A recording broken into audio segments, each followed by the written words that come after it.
मला असं वाटतं की आपली जी अख्खी परंपरा जी आहे तीच मॅजिक रिअलिझम वर उभी राहिलेली आहे. बापरे, त्यांचं नाव घेतलं का तो ऑटोमॅटिकली तो रिस्पेक्ट तो येतो. तर मी सुद्धा स्वतःसाठी 2 चित्रपट लिहिलेले आहेत.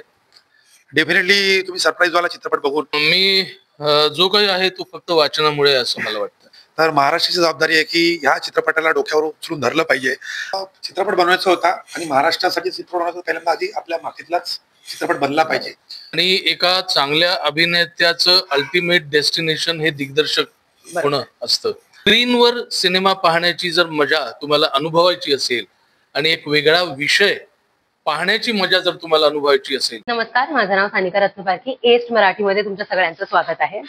नुकताच गोंधळ या चित्रपटाचा ट्रेलर आपल्या भेटीला आलेला आहे आणि याला प्रेक्षकांचा उत्कृष्ट प्रतिसाद मिळाला आहे. आज गोंधळ या चित्रपटाची टीम यांच्याबरोबर मी खूप खूप गप्पा मारणार आहे. सगळ्यात आधी सर कसे आहात? बस एकदम छान चाललंय. प्रमोशन चाललंय. प्रमोशन्स मध्ये अजून काय काय काय काय चाललंय? कसं हेक्टिक, कशा गमती जमती सगळ्या घडतायत? काही नवीन आम्ही कृत्य लावल्यात.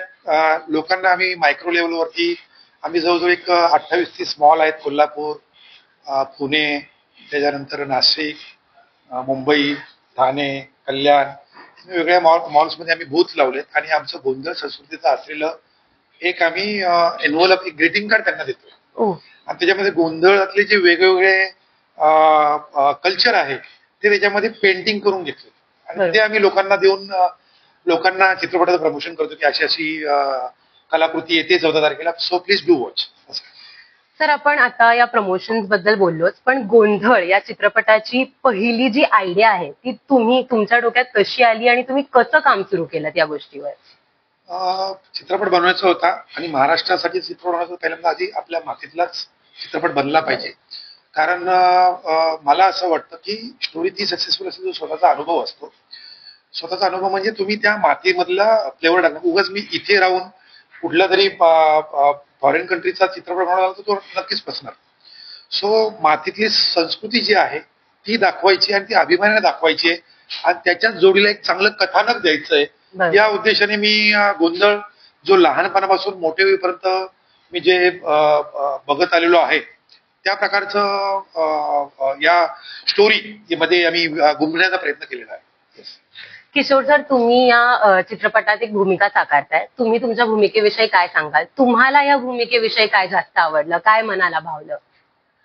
या कथेमध्ये जो रॉनेस आहे, गाव आहे आणि आपली परंपरा आहे, एक उत्सव आहे. गोंधळ नावाचा जो एक परंपरागत चालत आलेला एक महत्वाचा ट्रॅडिशनल भाग आहे आणि अस्सल मातीतले सगळे व्यक्तिरेखा आहेत, त्यांचे इंटर रिलेशनशिप जी आहे त्याच्यातून उलगडत जाणारं कथानक जे आहे ते मला खूप आवडलं आणि त्याच्यातला एक महत्वाचं कॅरेक्टर जे मला वेगळं वाटलं म्हणून आवडलं. सर, पद्मभूषण इलैयाराजा या चित्रपटाशी जोडले गेलेले आहेत. हे संगीत क्षेत्रातलं खूप खूप मोठं नाव आहे. तर तुम्हाला यांच्याबरोबर काम करून कसं वाटलं? तुम्हाला काय शिकायला मिळालं? बापरे, त्यांचं नाव घेतलं का तो ऑटोमॅटिकली तो रिस्पेक्ट तो येतो. फार मोठं व्यक्तिमत्व आहे ते. म्हणजे ते मी 1% पण नाही त्यांच्या किंवा म्हणजे ते माझ्या रिक्वायरमेंट नुसार ते त्या म्युझिकचं कंपोजिंग चालू होतं आणि ते एव्हरी टाइम ते तुम्हाला बऱ्यापैकी ऐकतील आणि ऐकणार आणि त्याच्यानंतर ते कंपोज करणार. कंपोज केल्यानंतर तुम्हाला काही करेक्शन लागलं तर त्या सुद्धा आता कसं असतं म्युझिक डायरेक्टर बाबा याला काय माहितीये किंवा याला काय माहितीये, हे जे आहे हेच बरोबर, असा आविर्भाव त्यांचा बिलकुल नाहीये. सो आणि एक ज्यावेळेस गीत कंपोज करतात, एक म्युझिक कंपोज करताना ते 30-40 ट्रॅक कंपोज करणं इट्स अमेझिंग. आणि त्यांची प्रोफेशनलिटी म्हणजे टायमिंगचं पंच्युअलिटी. त्यांना तुम्ही काही गोष्ट सांगितली आणि तीच गोष्ट त्यांना 15 दिवसापूर्वी सांगितली असेल, no need to tell me again, you have spoken about that I think 15 days before.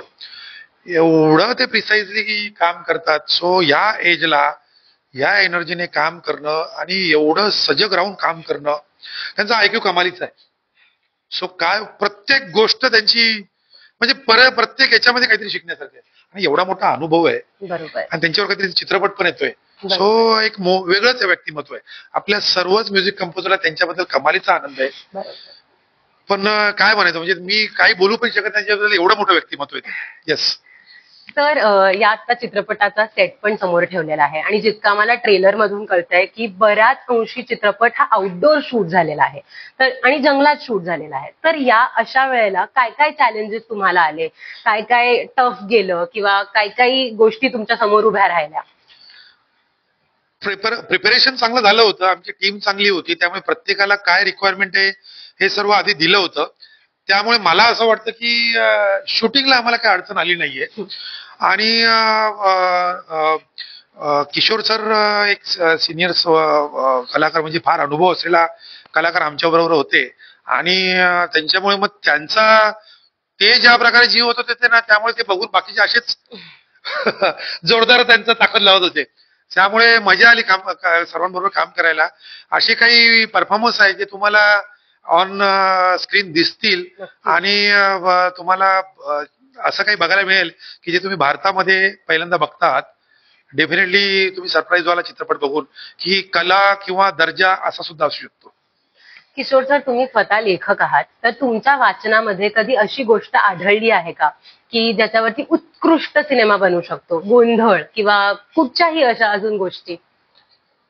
मी जो काही आहे तो फक्त वाचनामुळे असं मला वाटतं.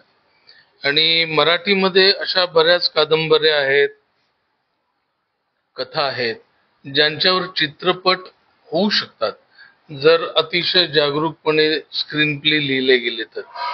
आणि एका चांगल्या अभिनेत्याचं अल्टिमेट डेस्टिनेशन हे दिग्दर्शक होणं असतं.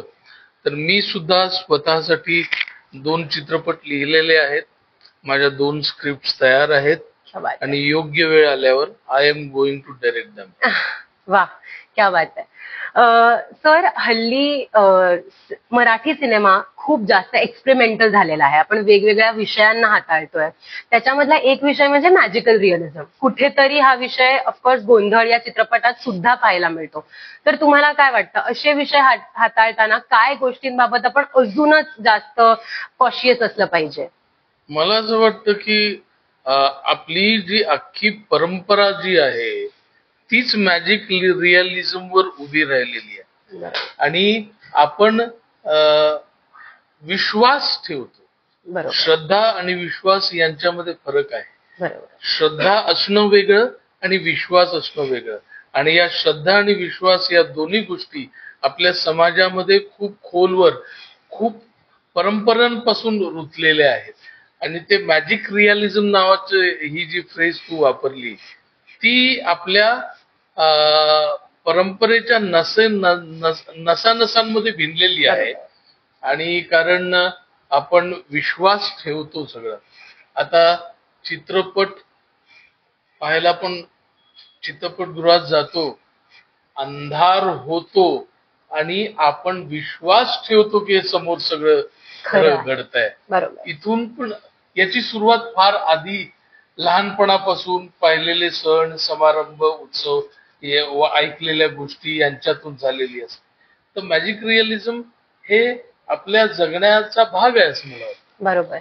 सर, 14 नोव्हेंबरला तर चित्रपट येईलच प्रेक्षकांच्या भेटीसाठी, पण त्याआधी तुम्ही काय सांगाल तुमच्यातर्फे प्रेक्षकांना? चित्रपट फार आम्ही प्रामाणिकपणे बनवलेला आहे. फार एफर्ट्स घेतलेले पूर्ण टीमने. एक कलेचा दर्जा कसा असू शकतो याचा अनुभव तुम्हाला 14 तारखेपासून नक्कीच मिळेल. आणि जर हा चित्रपट तुमच्या अपेक्षेपेक्षा दुपटीने तुम्हाला समाधानी करणारा असेल तर तुम्ही इतर लोकांना, इतर राज्यांना सुद्धा बघण्यासाठी परावृत्त केलं पाहिजे. आम्ही आमची जबाबदारी पार पाडलेली आहे.